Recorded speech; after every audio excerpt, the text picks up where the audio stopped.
Oke, assalamualaikum warahmatullahi wabarakatuh. Kembali lagi bersama saya ya. Kita lanjutkan materi pertemuan kita di manajemen strategi. Dan di video kali ini saya akan menjelaskan mengenai analisis SWOT ya. Nah, apa itu analisis SWOT? Ya, barangkali sudah di antara kalian sudah ada yang tahu ya, karena di beberapa pertemuan yang lalu juga sudah pernah kita singgung begitu, khususnya di analisis internal. Nah, SWOT itu adalah singkatan dari ya, SWOT. S itu apa? S adalah strength ya, atau kekuatan.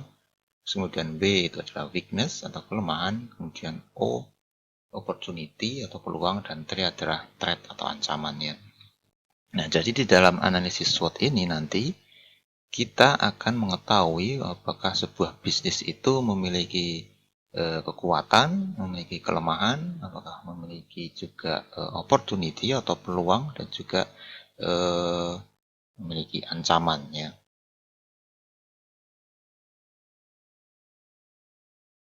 Nah, analisis SWOT sendiri itu sebenarnya gabungan ya antara analisis internal dan juga analisis eksternal ya.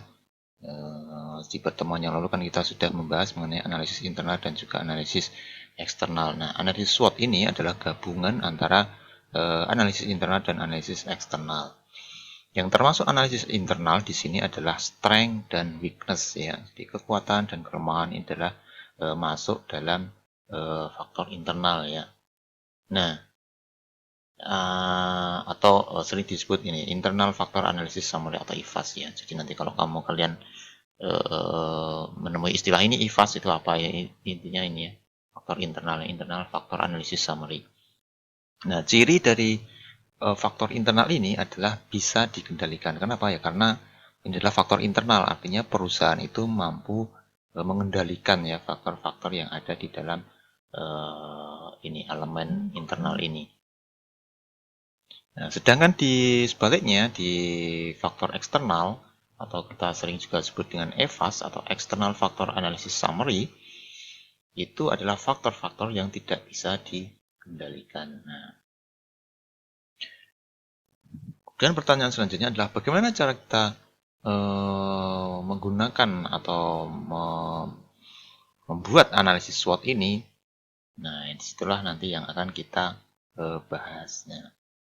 Nah, jadi nanti setelah ketemu analisis SWOT-nya itu nanti kita tujuannya adalah untuk ini ya, mencari kuadran ya. Apakah perusahaan kita ada di kuadran 1, apakah ada di kuadran 2, apakah di kuadran 3, ataupun juga ada di kuadran 4. Nah, di setiap kuadran ini nanti akan memiliki implikasi strategi yang berbeda-beda ya. Jika nanti dari perhitungan SWOT itu perusahaan kita berada di kuadran 1, maka perumusan strateginya adalah tipenya agresif ya. Jadi strateginya adalah strategi agresif. Kemudian kalau setelah kita hitung SWOT-nya ada di kuadran 2, nah maka kebijakan strateginya adalah strategi diversifikasi ya. Kemudian kalau di kuadran 3 adalah strateginya adalah strategi defensif ya, atau bertahan ya. Kemudian kalau ada di kuadran 4 adalah strateginya adalah turn around ya, atau putar balik. Itu maksudnya apa ya, kita barangkali mendevelop atau mengembangkan produk-produk yang benar-benar baru seperti itu ya.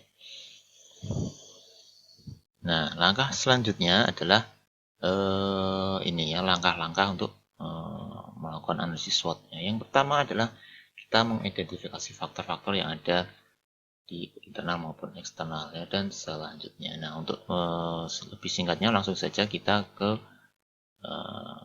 ini ya, Bapak sudah ada file Excel-nya. Nah, pertama adalah ini tadi ya, identifikasi faktor-faktor yang ada baik di internal maupun eksternal. Jadi pertama adalah kita mengidentifikasi faktor apa yang masuk dalam faktor internal ya, dan juga faktor apa yang masuk dalam faktor eksternal. Nah, ini misalnya Bapak ada usaha ini, misalnya analisis SWOT tempat makanan ya, atau restoran misalnya.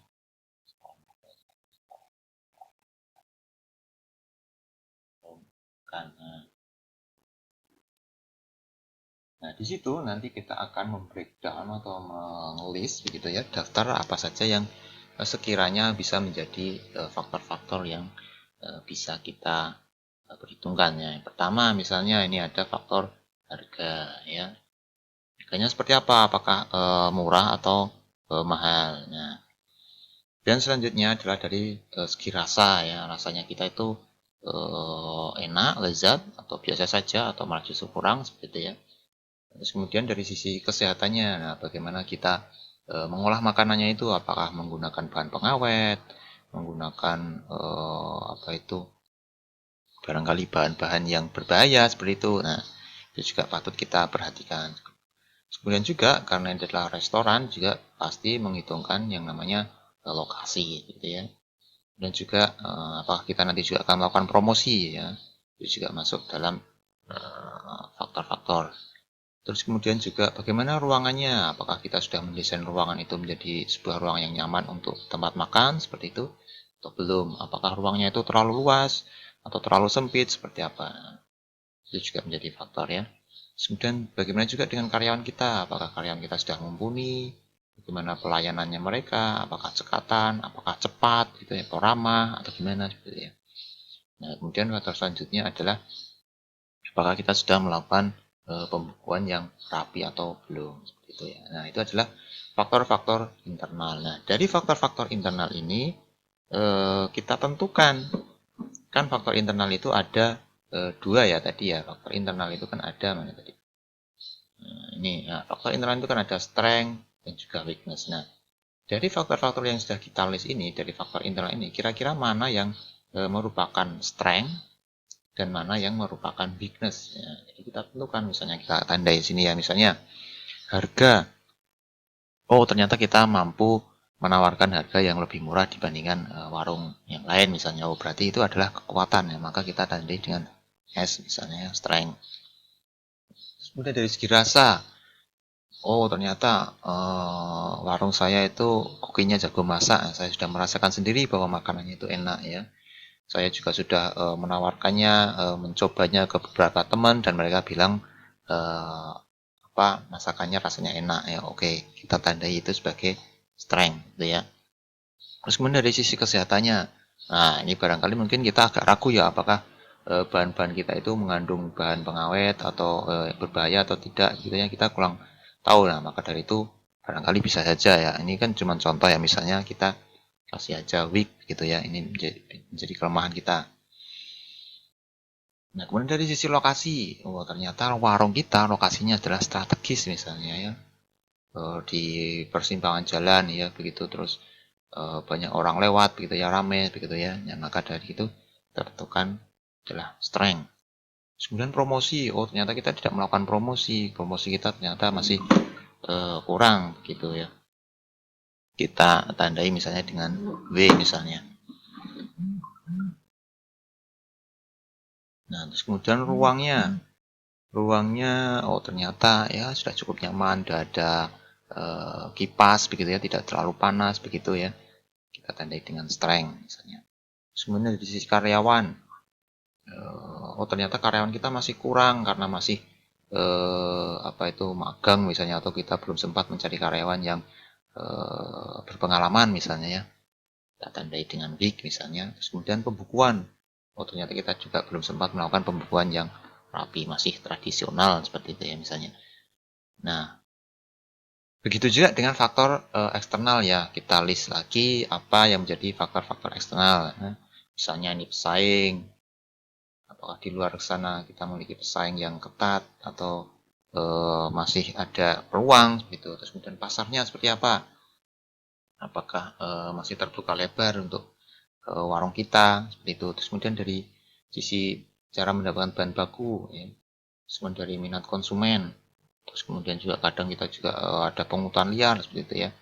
Terus kemudian juga ada kondisi lingkungan ataupun juga kondisi masyarakat. Nah, misalnya kalau sekarang ini ya, misalnya tiba-tiba pemerintah kembali melaksanakan PPKM darurat misalnya, sebenarnya itu kan membuat mobilitas masyarakat menjadi berkurang. Akibatnya kalau kita bisnis kita adalah warung ya, menjadi itu menjadi sebuah ancaman ya. Nah, kita lagi tentukan apakah ini menjadi opportunity ataupun juga threat ya.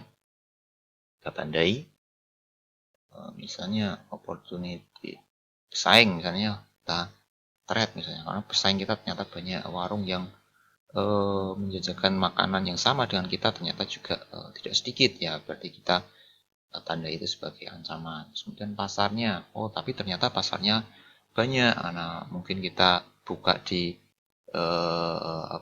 dekat kampus misalnya, jadi mahasiswa itu banyak, orang juga banyak berlalu lalang di situ, lalu lintas ramai. Oh, ternyata pasarnya masih lebar, kita tandai dengan opportunity ya. Sebenarnya dari segi bahan baku kita misalnya sebentar, kita misalnya ternyata kita mampu mendapatkan bahan baku yang murah dan juga mudah, misalnya ya kita katakan misalnya kita dekat dengan pasar seperti itu, sehingga kita akses kepada bahan baku makanan itu mudah gitu ya. Kemudian minat konsumen juga masih tinggi seperti itu ya misalnya.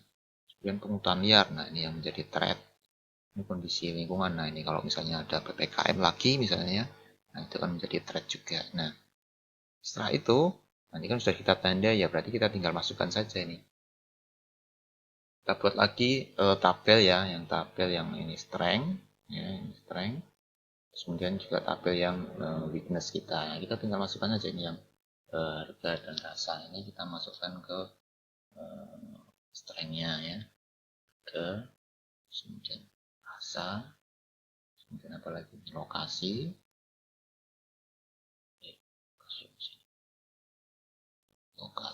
terus kemudian apa lagi ini, ruang ya, udah ya. Kemudian yang weakness, sehatnya, kemudian promosi, terus kemudian karyawan, pembekuan ya. Nah begitu juga yang di eksternal ya. Opportunity adalah pasar, bahan baku, kemudian minat konsumen, dan yang threat-nya adalah ini adalah pesaing, terus pungutan ya, pungutan ya, terus kemudian kondisi lingkungan ya. Nah langkah selanjutnya adalah apa? Setelah kita memasukkan faktor-faktor ini ke dalam setiap elemen, apa tadi? Memberi bobot ya, beri bobot untuk setiap faktor. Nah, bobot itu apa maksudnya? Bobot itu adalah seolah-olah kita menentukan ya, di setiap elemen ini kita bobotnya berapa ya. Anggap aja misalnya di sini nanti jumlahnya adalah katakanlah 100% begitu ya. Nah, jadi kita membagi dari kita ada 4 elemen ini, kita kasih bobot yang dimana nanti kalau di total itu menjadi 100%. Katakanlah misalnya harga ya. Kita harga tentukan bobotnya adalah misalnya 40 seperti itu ya. Karena kita cukup signifikan begitu ya, karena faktor harga ini cukup signifikan, apalagi karena tadi misalnya kita bukanya di lingkungan kampus seperti itu ya. Jadi pasar kita adalah mahasiswa, ya, di mana mahasiswa itu adalah sensitif sekali terhadap harga begitu ya. Ya jadi mereka kalau ketemu makanan murah itu langsung ya yang penting murah begitu lah ya. Nah, jadi ini faktor harga cukup tinggi ya, kita kasih skor 40 seperti itu ya. Terus kemudian dari rasa mungkin ya 30 begitulah ya. Terus kemudian lokasi 20. Terus kemudian ruang itu 10 ya, yang total 100 ya, pas ya. Nah begitu juga yang ini ya, kita semua kasih bobot ya, misalnya kesehatan misalnya 40 seperti itu ya, kita isi aja asal kira-kira begitu ya. Promosi 30, terus kemudian ini juga 20, ini juga 10 misalnya ya. Terus kemudian yang ini pasar katakanlah ini 40, terus kemudian 30, terus kemudian 30. Jadi kalau kita kan 100 juga ya, 100%. Dan ini juga katakan misalnya kalau pesaing itu ya 30 gitu ya. Mutan liar, oh ternyata tidak terlalu banyak, maksudnya mutan liarnya itu tidak terlalu sering terjadi misalnya. Ya kita kasih rendah aja 10 seperti ini. Kemudian kondisi lingkungan 60 misalnya ya, kurang 100 ya. Karena begitu signifikan ya kalau misalnya nanti kenapa kita kasih nilai skor tinggi, karena kalau nanti ada PPKM lagi ya, ini kan sangat berpengaruh ya terhadap keramaian warung kita ya, makanya kita kasih skor yang tinggi. Jadi 100%. Nah, langkah selanjutnya adalah kita mengasih rating ya. Rating ini apa? Rating ini adalah ini kita kasih skala ya. Misalnya skala 1 sampai 4. Maksudnya seperti apa? Nah, ini idealnya ini adalah kita kasihkan kepada responden ya. Artinya kita kasihkan kepada orang lain ya. Namun karena untuk penyederhanaan ya, sebenarnya kita bisa lakukan sendiri gitu ya. Ya, kita kira-kira begitu aja ya. Kita bayangkan misalnya kan, kalau misalnya apa, kita tanyakan pada responden apakah harga kita itu murah apa tidak ya. Kalau mereka setuju ya berarti skalanya adalah 4 seperti itu ya.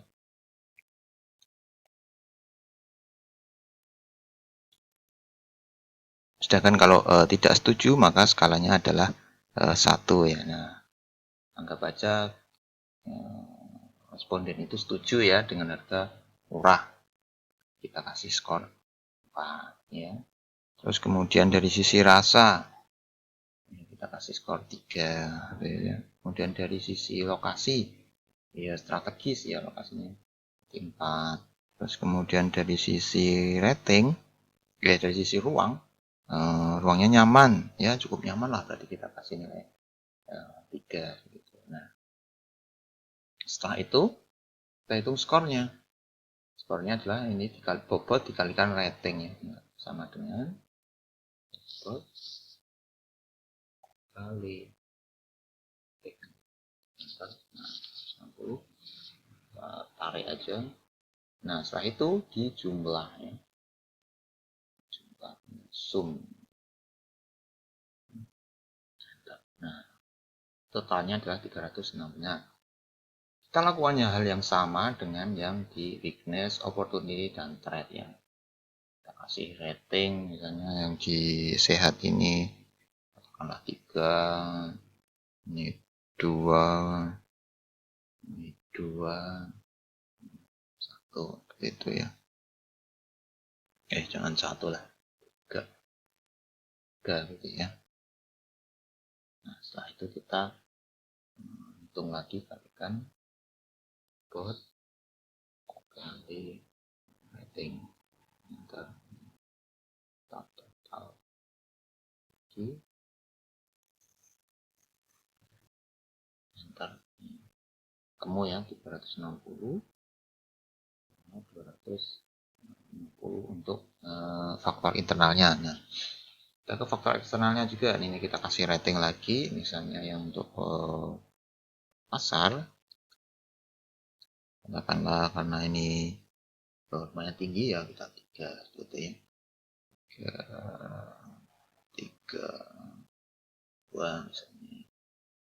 Terus kemudian dari sisi threadnya, pesaingnya ini 2 misalnya, ini 1 skalanya, ini 4 misalnya.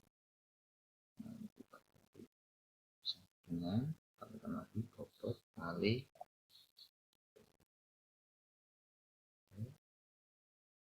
tarik aja, kemudian kita zoom juga sama dengan bobot kali tarik lagi, kita zoom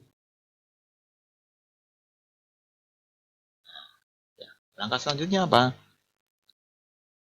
Setelah ini ya, langkah kelima sudah, kalikan bobot dan rating, kemudian kurangkan total nilai strength dan weakness dan opportunity dan threat untuk mendapatkan nilai koordinatnya. Tujuan kita kan untuk mendapatkan nilai koordinatnya itu kita berada di kuadran mana ya.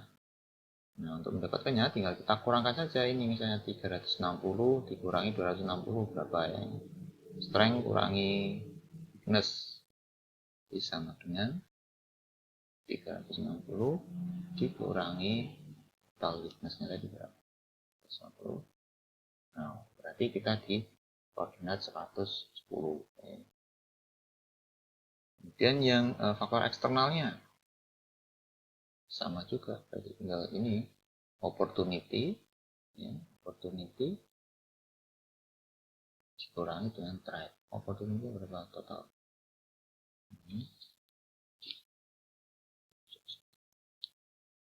Ini kurangi ini minus 40. Nah, setelah itu tinggal kita plot aja ya, misalnya ini.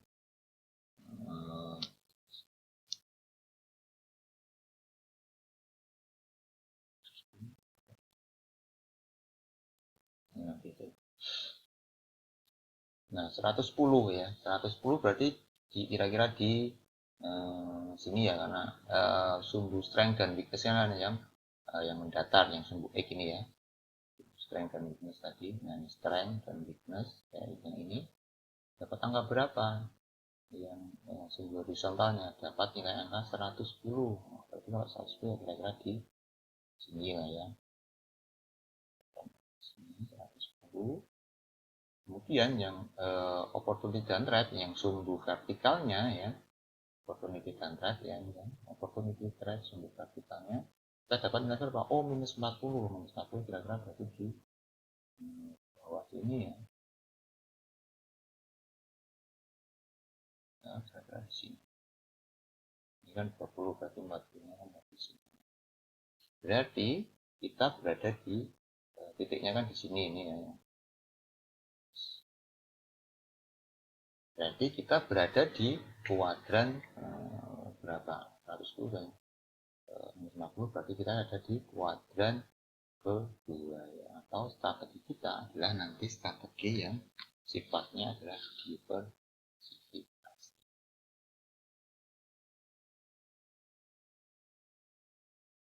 Nah, itulah cara untuk menentukan atau menghitung bagaimana analisis SWOT dari perusahaan kita ya. Jadi nanti kita ini ya langkah-langkahnya ya, mulai dari identifikasi faktor apa saja, terus kemudian kita tandai ini faktor termasuk kelemahan ataupun keunggulan.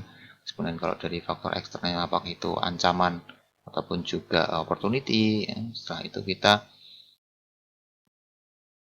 berikan bobotnya ya, bobotnya yang kalau di total jumlahnya adalah 100% seperti ya. Kemudian kita kasih rating ya dari skala 1 sampai 4 gitu. Sebelum kita kalikan, kemudian kita kurangkan ya, kurangkan untuk mendapatkan nilai koordinatnya. Setelah itu kita plotkan dan kita dapatkan nilai kuadrannya atau posisi kuadrannya kita ada di kuadran berapa. Setelah itu kita bisa menentukan strategi apa yang paling tepat untuk bisnis kita. Oke, mungkin itu saja video kali ini. Atas kurang lebihnya maaf, semoga bisa dipahami ya. Bapak akhiri, wassalamualaikum warahmatullahi wabarakatuh.